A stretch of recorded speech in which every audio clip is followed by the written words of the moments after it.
Hello and welcome to this Dot Connector videocast for subscribers to davidicke.com. Well, I've got a great idea this week. We want a world of peace, right? Yeah. Well, what we need to do to achieve that is to have extraordinary levels of violence. It's got to be true because both, quote, sides or elements of both sides, the establishment and anti-establishment, seem to agree that that is the case. So you have this phrase that I hear from politicians, the establishment, that we have to fight for peace. Now, of course, anyone remotely sane knows that you have to peace for peace. If you want peace, then we have to be peaceful. But no, not to the establishment and the element I'm talking about today of the so-called anti-establishment. No. If you want peace and you want justice and you want fairness, you have to have violence to achieve it. So we have the establishment dropping bombs on the innocent across the Middle East, places like Libya, to bring about peace, to get rid of a violent dictator, to protect the innocent from violence while pepper bombing them from the sky. This is apparently how you achieve peace. Now, as I've been exposing for decades, those that are behind the establishment globally and want to fight for peace while destroying it, they are completely bloody insane. Completely mad. So you can explain away the insanity of mass violence in pursuit of peace and protecting people from violence. You can understand it because they're mad. But then you look at the anti-establishment, or that element, like I say, I'm talking about today,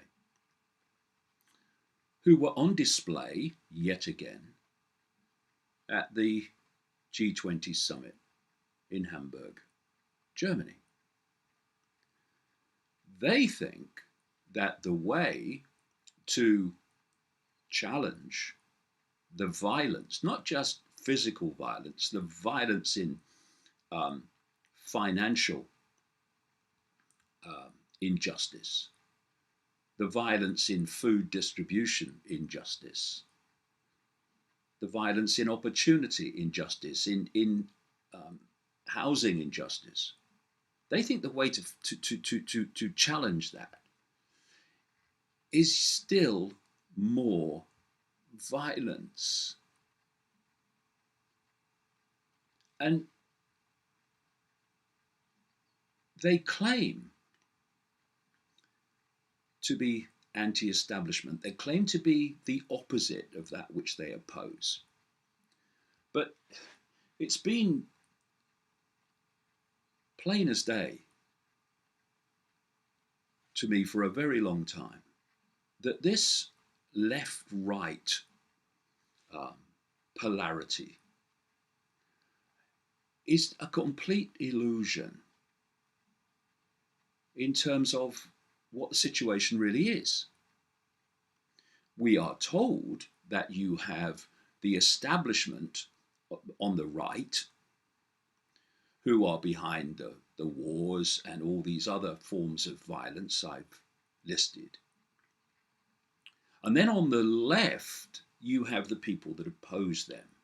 And so if you take this left-right polarized situation that we are told to believe is real, then these are two opposites. We're looking at two opposites here.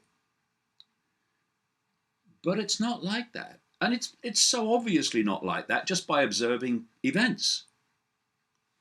Instead of a polarity situation, you have more like a circle. And there comes a point when 2 points of that circle meet in the same mentality. And there you will find the mentality behind the establishment, and you'll find the mentality behind the extremes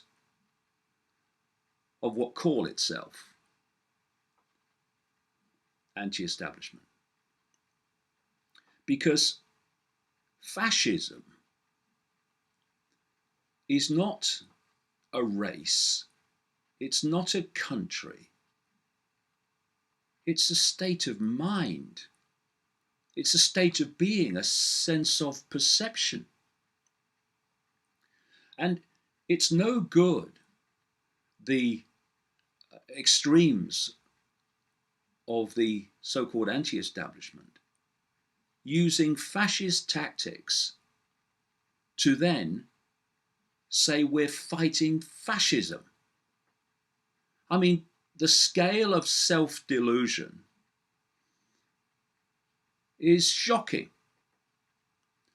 In Nazi Germany, the fascists sent out gangs of thugs to break up meetings of those who were trying to expose the fascism of the Nazis. They destroyed books of people that opposed them. They banned them from speaking. They were violent towards them. They are fascist tactics. And what do we have now in the so-called anti-fascist movement? We have these groups that call themselves black blocs, where they wear usually black clothing, they're black masks. And other groups that call themselves different names, like Antifa, anti-fascist, believes in violence. What do? First of all, that mentality is what has taken over universities to ensure that anyone who goes there to speak saying what they don't agree with must be banned. And if the university won't ban them, and most of them do these days, then there is mass protest and abuse and sometimes violence, as we saw at Berkeley. These are the tactics of the fascists. They are the tactics of those that abhor and despise freedom. Because, funnily enough, freedom is not the freedom to only hear what you agree with. Freedom is not the right of only one perception group to express their perception. Freedom sits back in amazement, can't believe it, can't be true. It is. Freedom is the freedom of everyone to express their opinion. And the freedom for everyone else is to decide what they make of it. Anyone that wants to ban other opinions different to theirs has no confidence whatsoever in their own opinions and their own views. They can't have. Because anyone who is confident about their view and their opinion will say, okay, Have a go at it. Put another view forward. I don't mind, because I'm confident in what I'm saying. But no, we must ban them. And this is a common theme. If you don't like it, censor it. And it's a cancer that's taking over the world, as is the idea that violence is an answer to anything. So in Hamburg, we had hundreds of police injured, because they're all fascists. And we had lots of demonstrators injured. We had businesses attacked, smashed up. We had cars set on fire. Hey, whoa. Welcome to hell, as they called it. What has it changed? Nothing. It's just given the establishment these people claim to oppose still another excuse to increase the police state and to attack basic freedoms. And do you think the establishment would like an excuse to do that? Of course. And isn't it funny? Chancellor Merkel in Germany has been criticized since the violent protests for selecting Hamburg for the G20 summit because of Hamburg's reputation of having a lot of these types of people in their midst that believe in violence to bring about peace. Why, people are saying, did Chancellor Merkel choose Hamburg of all places, knowing what would happen? Why? Because she, and those that control her, knew what would happen. They want it. They want violence. Who remembers anything now about the G20 summit? Who remembers all the great majority of peaceful protesters who went there to make their point without feeling the need to throw bottles?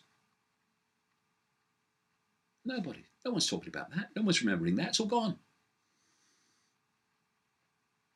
The focus is the violence by little boys in short trousers. And a few girls, I'm sure.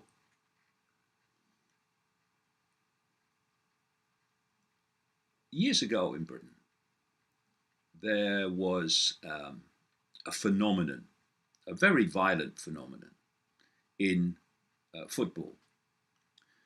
Different clubs actually had groups specifically formed to fight similar groups attached to other football clubs. And so football fans and little kids and their dads would go out to a football match, and this violent group attached to one football club would then go into battle with their like attached to the other team. And so we had violence at football matches week after week after week. Came pretty close at its peak to destroying the game. Certainly destroyed the enjoyment, everyone going along. Now, the point I'm making here is that these groups, these violent groups attached to football clubs saying, I support these and I support them, they couldn't give a damn about football. They couldn't care less. But what football gave them was the ability to have distinct sides within a group of people and thus a fault line to have a fight. They didn't support the football club. They could care less about football. They just wanted a fight. And football was a perfect vehicle. And I then look at these violent protesters with their black masks on. Do they really care about what they're talking about and what they claim to stand for? Do they really? Because if you did, you would want to do the most effective thing in support of what you believe in and what you care about.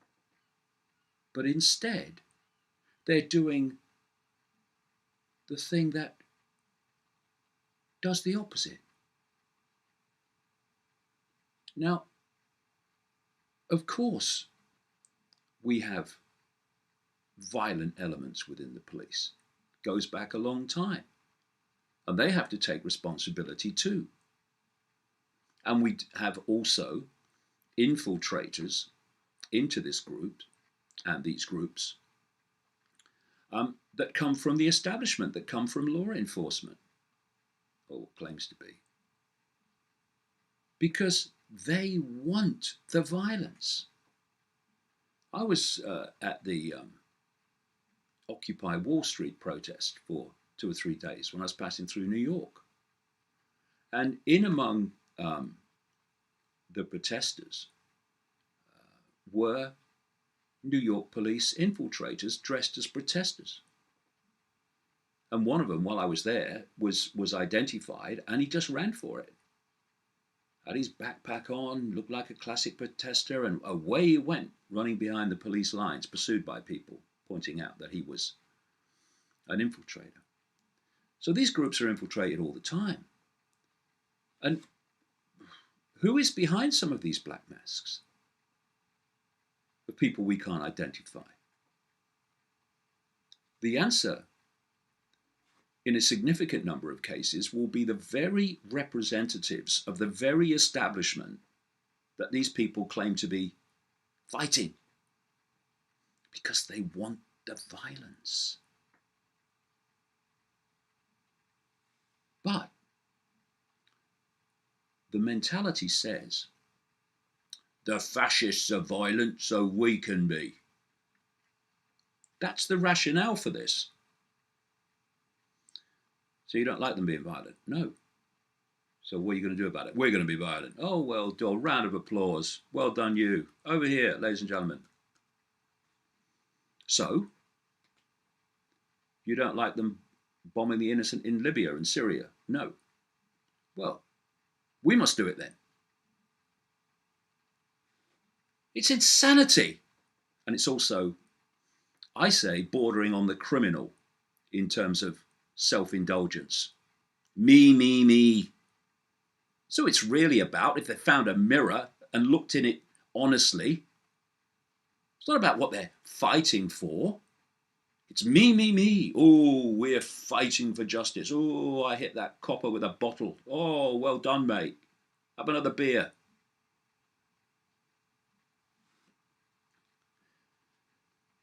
It comes to something when you have protesters, genuine protesters, peaceful protesters, protesting about other protesters, saying black bloc, go home, and such. And there was another poster I was reading from a peaceful protester in Hamburg that said basically yes to protest, but no to activism without content. Exactly. Activism without content. The world changes when large numbers of people are persuaded that it has to change because of knowledge acquired. This establishment does not control the media for a bit of fun. It does so, and it's now trying to censor as much as it can get away with the alternative media. It controls the media because it knows you have to control information to manipulate the perceptions of the population. So they'll support what you want them to support and won't oppose what you don't want them to oppose. Information, which changes perception, which demands change as a result in large numbers, is how the world moves on. What information do these people who think violence is an answer to anything, what information do they impart to anybody at these protests? None. But they do impart a perception. The perception that those that challenge the establishment are all violent, nasty people. And we need protection from the establishment against those violent, nasty people. They're driving people to the establishment. They're driving people to say, we need protection from these people. We want more police. Yes, take freedoms away. We've got to be protected from these people. They're doing exactly the opposite of what they claim to be doing. Why? Because put a mirror there, look at it honestly, and it's not about what they claim to be fighting for. It is about them. And that which is peaceful and committed to change through the communication of information that exposes the fake narratives of the establishment need now to focus on these people and root this out, because it's gathering all over the world, this violent anti-establishment nonsense. Why? Because that's what the establishment want. Hands all the cards to them. And so